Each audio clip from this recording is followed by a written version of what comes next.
Now we're back to learning CSS. Let us talk about the Z-index property. If you see it as a layer system, it's easy to understand.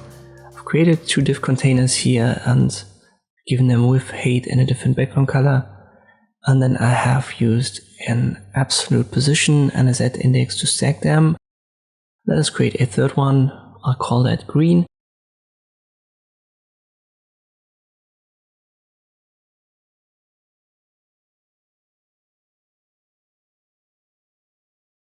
I used a class selector for it, so for now it's not really there. I use .green, curly brackets, and then let me give it width and height. I'll go smaller here to 100 pixels. Background color green.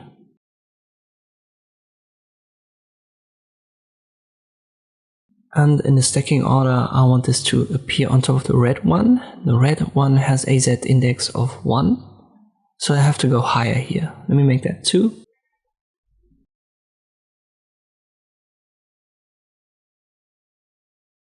But I also have to set the position to absolute.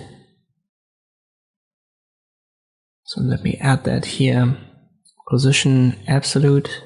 And now we can see it.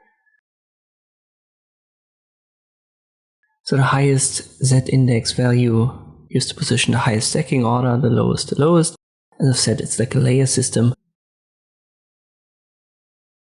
The Z-index for the blue one is 0, which is the default value, but let me add this here as well as a property.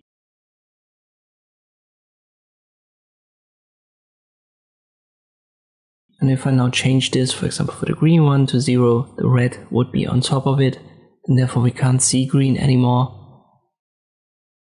And if I make red A2, blue A1, green remains 0, this is the same. So even the blue one would now be on top of the green one. We can't see it anymore. Let me make green A3. Now it has the highest Z-index value and therefore it's on top again. You can also use negative values here. If you, for example, have green 0, it's going to vanish as it has the lowest. But if we make blue -1 and red -2,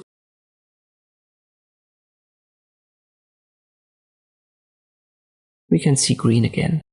Red is now lower than blue because -2 is lower than -1. Let me flip it. So red is -1 now. It appears on top of the blue, which has -2. As I said, easy to understand. It's simply a layer system inbuilt in CSS.